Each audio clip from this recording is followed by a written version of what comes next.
Welcome back to my new blog. कैसे हो आप सब? आई होप आप सभी बहुत अच्छे होंगे। तो आज मैं आई हूँ अपनी बड़ी दीदी के घर और उन्हीं के पास, घर के पास अबे जल्दी बोल, कल सुबह पनवेल निकलना में लगता है भारत महोत्सव, जो कि हर साल लगता है।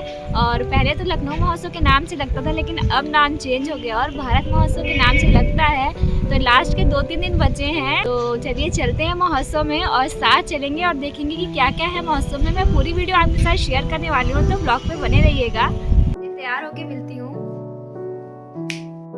चुटकी बजाते ही सब रेडी थे महोत्सव जाने के लिए। और जैसे ही हम लोग स्मृति उपवन पहुंचे, धूप बहुत ही तेज थी और दोनों तरफ की गई थी पार्किंग की व्यवस्थाएं। एक तरफ 2 व्हीलर और दूसरी तरफ 4 व्हीलर। 2 व्हीलर का 20 रुपीज और 4 व्हीलर का 40 रुपीज चार्ज कर रहे थे। ये रहा टिकट काउंटर, जो एंट्री गेट के जस्ट बगल में बनाया गया था। पर पर्सन 40 रुपीज चार्ज हो रहा था और 5 ईयर से छोटे बच्चों के लिए कोई भी एंट्री टिकट नहीं था। टिकट वगैरह तो हम लोग ने ले लिया था और अब अंदर एंट्री करते हैं। ये रहा भारत महोत्सव का टिकट और ये रहा भारत महोत्सव का एंट्री गेट, जो कि बहुत ही खूबसूरत बनाया गया था। टिकट वगैरह चेक कराकर हम लोग ने अंदर एंट्री ले ली थी। भारत महोत्सव एक्सप्लोर करने से पहले मैं आपको बता दूं कि इस समय हम लोग थे स्मृति उपवन आशियाना में। जैसा कि महोत्सव का नाम ही है भारत हस्तशिल्प महोत्सव, तो यहाँ पर भारत के कई शहरों से लोग आते हैं और अपने अपने शहर की जो भी स्पेशल चीजें होती हैं उसकी यहाँ स्टॉल लगाते हैं। तो आपको पूरे महोत्सव में कई शहरों की चीजें देखने को एक साथ मिल जाती हैं। और मैं बता दूं कि ये लखनऊ के सबसे बड़े महोत्सव में से एक है। ये तो थी महोत्सव के बारे में छोटी सी इन्फॉर्मेशन, और अब चलिए महोत्सव एक्सप्लोर कर लेते हैं। जैसे ही हम एंट्री गेट से एंटर हुए तो हमने देखा कि एक बहुत बड़े एरिया में केवल वुडन का सामान ही लगा हुआ था। आपको एक छोटी कीरिंग से लेकर सोफा, डाइनिंग टेबल, झूले, साइड टेबल, वुडन की लगभग सारी ही चीजें अवेलेबल थी और बहुत ही रिजनेबल प्राइस पर। क्वालिटी वाइज भी बहुत अच्छी थी। इस बार महोत्सव कई ब्लॉक में डिवाइड था। तो ये रहा एंट्री गेट और एंट्री गेट की इस तरफ की रो तो हम लोग ने विजिट कर ली थी। वुडन एरिया भी हम लोग ने पूरा विजिट कर लिया। और अब चलते हैं ब्लॉक ए की तरफ। जैसे ही हम लोग ब्लॉक ए में एंटर होते हैं तो सामने ही लगी थी कॉटन की साड़ियाँ, जो कि बहुत ही अच्छे प्रिंट में और सिर्फ 250 में थी। तो हम लोग चलते हैं आगे और हर ब्लॉक की जो भी स्पेशल चीज होगी वो मैं आपको विजिट कराते चलूंगी। तो यहाँ हमने पैक कराई खट्टी मीठी गोलियां। जैसे ही हम लोग ब्लॉक ए में आगे बढ़े, यहाँ पर एक बहुत ही यूजफुल शॉप थी जिसमें क्लोथ पर जो भी दाग लग जाते हैं उनको रिमूव करने के लिए एक रिमूवर लिक्विड फॉर्म में दे रहे थे और प्रैक्टिकल करके भी दिखा रहे थे। ये था बबल्स को हटाने के लिए और कई यूजफुल चीजें थी। हम लोग ने कई चीजें परचेज भी की, जो मैं आपको आगे आने वाले ब्लॉग में दिखाऊंगी। जूता चप्पल के सौ निकल जाए, फोटो फ्रेम, प्लेन डायना मूर्ति, जाट भोग पर लकड़ी का सामान हो, आप करके लेफ्ट कार मरका इंडिकेटर, मैंने आपकी चिवल्ली हो, नगो, बैकपिन हो, संसार का कोई भी धातु जोड़ सकते हो। एक हड्डी छोड़ो, बाकी कुछ भी जोड़ो। ये देखिए मैम, अरे कहना क्या चाहते हो? भैया जी के कहने के अनुसार ये सच में बहुत यूजफुल स्टिक थी और इससे कई सामान प्लास्टिक के आसानी से जुड़ सकते हैं।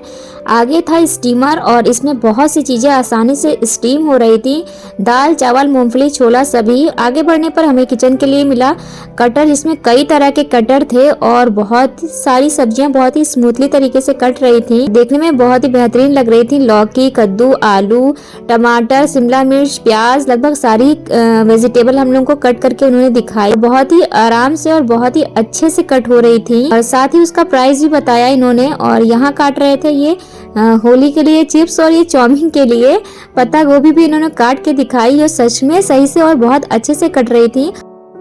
750 का और ये है 550 का। इनके पास कई तरह के और कई डिजाइन के कटर अवेलेबल थे। सारी सब्जियां बहुत स्मूथली और बहुत अच्छे से कट हो रही थी। सारे ही कटर बहुत अच्छे लगे हमें। कटर वगैरह देखने के बाद हम बड़े आगे, तो यहाँ सारे ही तरह के अचार अवेलेबल थे। ये थी डेकोरेशन के लिए बेल, जो कि बहुत खूबसूरत लग रही थी। हमने भी इसमें से एक बेल परचेज की। ये था ए ब्लॉक और ए ब्लॉक तो हम लोग ने दोनों तरफ विजिट कर लिया था। और ये सबसे लास्ट शॉप थी ए ब्लॉक की, जिसमें हैंडमेड पेंटिंग लगी थी, जो कि बहुत ही ज्यादा खूबसूरत लग रही थी। ये रहा बी ब्लॉक और ये रही बी ब्लॉक की रो। और जैसे ही हम लोग बी ब्लॉक में एंटर हुए, सामने लगे थे बहुत खूबसूरत फाउंटेन जिसमें लाइट वगैरह लगी थी और कई डिजाइन में लगे थे। ये थी वी ब्लॉक की फर्स्ट रो और अब हम चलते हैं सेकंड रो की तरफ। जैसे ही हम सेकंड रो में एंटर हुए, यहाँ पर कंबल वगैरह लगे थे और थोड़ी सी आगे जाने पर यहाँ पर किसी भी चीज पर आप प्रिंट करा सकते थे। स्कार्फ, टी शर्ट, चादर या आप किसी भी चीज पर प्रिंट कराना चाहते हो तो सबके अलग अलग प्राइस थे और सिर्फ मात्र 5 मिनट में प्रिंट करके भी दे रहे थे। और ये था इनका व्हाट्सएप नंबर। इनकी अलग से भी शॉप है, तो आप चाहते हो तो इनसे कांटेक्ट कर सकते हो। और ये लास्ट शॉप थी जिसमें शग वगैरह लगे थे डिजाइनर। ये पूरा बी ब्लॉक तो हम लोग ने विजिट कर लिया और लास्ट में था सेल्फी पॉइंट, तो चलिए वहां चलते हैं। समझ रहे हो? समझ रहे हो आप? समझ रहे हो? यहाँ लगी थी कई फ्लेवर की कैंडियाँ जो कि रंग बिरंगी, देखने में बहुत खूबसूरत लग रही थी। और अब हम पहुँच चुके थे सेल्फी पॉइंट पे, जहाँ भारत महोत्सव का हैशटैग लगा था और सब सेल्फी वगैरह खिंचा रहे थे। बहुत भीड़ थी। और ये बी ब्लॉक की तो दोनों गलियाँ हम लोग ने घूम ली और अब चलते हैं सी ब्लॉक की तरफ। तो ये रहा सी ब्लॉक और ये रही सी ब्लॉक की रो। ये रही सी ब्लॉक की फर्स्ट रो और ये रही दूसरी रो। वो हमें दूर से झूले दिख रहे थे। अब चलते हैं सी ब्लॉक की फर्स्ट रो में। सी ब्लॉक की फर्स्ट रो में पूरे वुलन क्लोथ से, जिसमें कई शॉपें वुलन क्लोथ्स की थी और यहाँ था बुक का कलेक्शन। सी ब्लॉक तो पूरा विजिट कर लिया और ये लास्ट शॉप फ्लावर की थी। अब चलते हैं डी ब्लॉक की तरफ। तो ये डी ब्लॉक की फर्स्ट रो थी और ये सेकंड रो। दोनों ही रो में सिर्फ कंबल वगैरह और वुलन क्लोथ्स वगैरह थे। और ये रहा ई ब्लॉक। और ई ब्लॉक में जैसे ही हम एंटर करते हैं तो फर्स्ट रो छोड़कर सेकंड रो में बहुत ही खूबसूरत पेंटिंग वगैरह लगी थी मेटल की, जिसमें लाइट्स वगैरह जलती हैं। और मैं पास से चल के आपको दिखाती हूँ। थोड़ा सा आगे बढ़ने पर यहाँ चल रही थी ऊँट की सवारी, जिसमें ऊँट को पूरा सजाया हुआ था और पूरे महोत्सव को विजिट कराने का पर पर्सन 60 रुपीज़ चार्ज कर रहे थे, जिस पर लोग बहुत एंजॉय कर रहे थे। आगे बढ़ने पर हमें मिले बैग और बेडशीट जिस पे हैंडमेड कढ़ाई की गई थी और यहाँ तैयार हो रही थी कॉटन कैंडी। महोत्सव के सारे ब्लॉक तो विजिट कर लिए थे और सारे ब्लॉक के एंड में जितना भी ग्राउंड बचा था वहाँ पर खाने पीने के कई स्टॉल लगे थे जो कि कई शहरों के लोगों ने आकर लगाए हुए थे। तो आपको कई शहरों की जो स्पेशल चीज़ें वो यहाँ पर टेस्ट करने को मिल जाती हैं। और शाम का वक्त हो रहा था। पूरे महोत्सव में बहुत ज़्यादा रौनक बढ़ गई थी। लाइट्स वगैरह जल गई थी और झूले वगैरह भी स्टार्ट हो गए थे। तो चलिए झूले वाले पोर्शन में चलते हैं। और जैसे ही हम झूले वाले पोर्शन में पहुंचे, बहुत ही ज़्यादा रौनक थी बच्चों की। सबसे ज़्यादा भीड़ इसी पोर्शन में थी और बच्चे बहुत इंजॉय कर रहे थे। यहाँ था हॉन्टेड हाउस, जिसपे अंदर से कई डरावनी आवाज़ें आ रही थी और 50 रुपये टिकट था। और अंदर जाके मुझे लगता है कि पूरा अंधेरा ही होगा। हॉन्टेड हाउस के बाद जब हम लोग आगे बढ़े तो यहाँ कई सारे गेम थे, जिसमें से हम लोग ने कुछ गेम ट्राई भी किए। गन शूटिंग गेम तो हम लोग ने ट्राई कर लिया था। और अब चलते हैं मनोरंजन गेम की तरफ। यहाँ पर टेबल पर कई सामान लगे थे और उस पर रिंग डालनी थी। सारे ही गेम हम लोग ने बहुत एंजॉय किए। और आगे बढ़ने पर यहाँ लगी थी सेल, जिसमें हर माल 40 रुपीज़ का था और काफ़ी यूजफुल सामान थे। हम लोग ने भी कई सामान यहाँ से परचेज किए। 40 रुपीज़ की सेल के बाद यहाँ मिली हमें 15 रुपीज़ की सेल।